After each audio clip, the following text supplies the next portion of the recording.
Thank you, everyone, for holding. We are now joined with head coach Zenarae Antoine of Texas State. If you have a question for Coach Antoine, please press star 1 at this time to get in the queue to ask questions.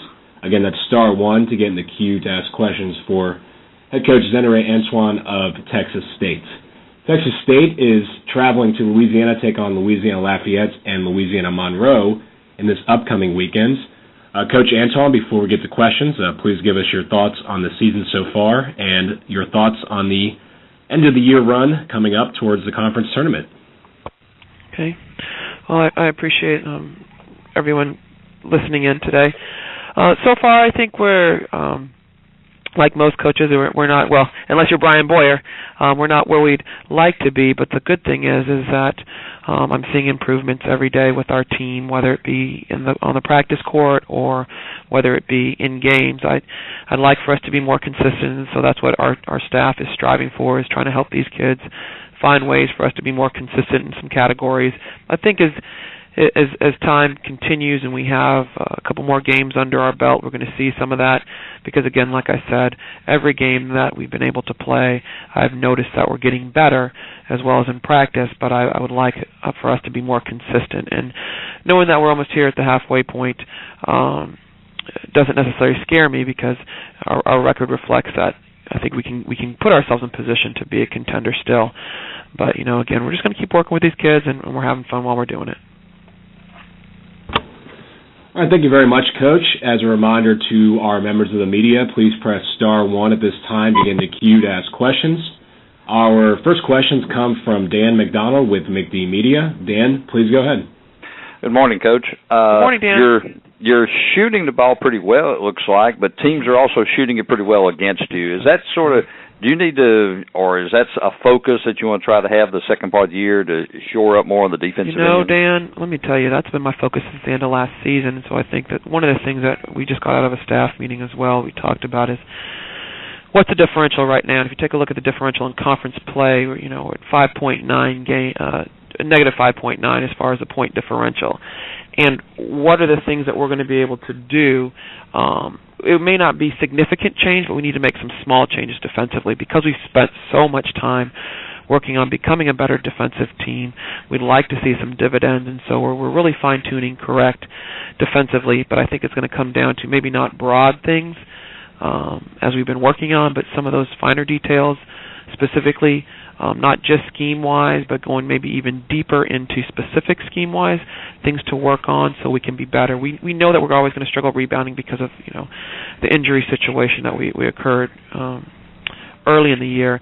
But I do think there's some other areas that we can get better at that kind of help shorten that margin for us and then put us over the top, hopefully eventually. Has it been sort of just from looking at the scores, it looks like it's been very much a roller coaster for you. It seems like you play well some nights, and some nights maybe you don't play as well. Is that just like I said, you had an injury problem early in the year? Are you still sort of a team learning about itself? I think that's something, again, you use the same words that I've been using I used with our team after the Arkansas State game. I said, we can't roller coaster the way we have been. I said, it's really, really tough. We need to stay consistent. It goes back to my opening remarks with consistency. I think that's really going to come from our ability and my ability as these kids as coach of continuing to stay disciplined and hold them accountable to certain components of what we do. I think if we're able to do that, we'll see the results. I think like most people, once you get something going good, you feel good about it, you kind of ease off a little bit and start focusing on something else. And when you start focusing on that something else, the thing you eased off at that was going good, when you're pushing it, starts to waver a little bit. So I think the balance is going to be important coming from me from the top. And then, again, I think our lack of consistency really is going to come from me doing a better job of being able to help them understand why it is we're doing well and me sticking to those teaching points and then not kind of letting my foot off the pedal in those areas, as well as trying to find other ways to consistently get better. I think that's what's going on. I think at this point our kids are pretty comfortable with who they are. The chemistry, for sure, off the floor is really good. They still fight, some tough games. We've had some tough practices afterwards, and they're still coming back and they're fighting. They haven't given up, and so those are all positives. about the team and who we are. I love that about our identity. But I'm really now starting to search a little bit deeper, and I think it's going to need to come from me and my staff to be able to help them so we can have that level of consistency that we want, so we can go, find ourselves in a good situation come March. Can you talk a little bit about Caitlin and Deer, the way they have it looks like they've also been at times shooting the ball pretty well for you and providing you the scoring that you need? Yeah, I can tell you largely that really just comes from recruiting. The young women that we recruit a lot of times are really good at putting the ball in the hole. The intangible that Caitlin brings is she's a kid who's won a championship at the state level and was MVP. She's a kid who can play multiple positions, and she's overcome adversity with tearing her ACL, a little over a year ago. So I think she brings that intangible, that fight that you need out there on the floor, as well as her ability to be able to score and distribute the ball and rebound and playing multiple positions. We lost that, obviously, in a kid like Aaron Peoples, so it's nice to be able to have a little bit of that in a different way from Caitlin Walla. And as far as Taylor Deer is concerned, this young woman didn't even play until, early part of conference season last year, so I try to remind others who get on her about, her game and where it is or isn't. I was like, Taylor's doing a great job right now, considering the fact that she hadn't had a lot of minutes until until early conference play last year. And, I've always known this young woman has the ability to be able to score, but I really like the fact that she's been unselfish, and she's got a great assist-to-turnover ratio right now in conference play. She's finding others and getting them to some good scores as well outside of herself. I think that's exciting about Taylor with her growth as a player. Appreciate it, Coach. Thank you, Dan. Thank you, Dan. Coach, one final follow-up question.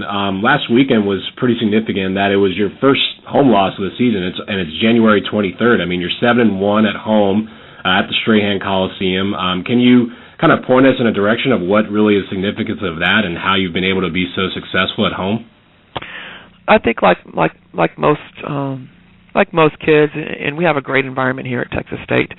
We have a fair amount of fans that come. A lot of them are students, so there's a lot of energy there.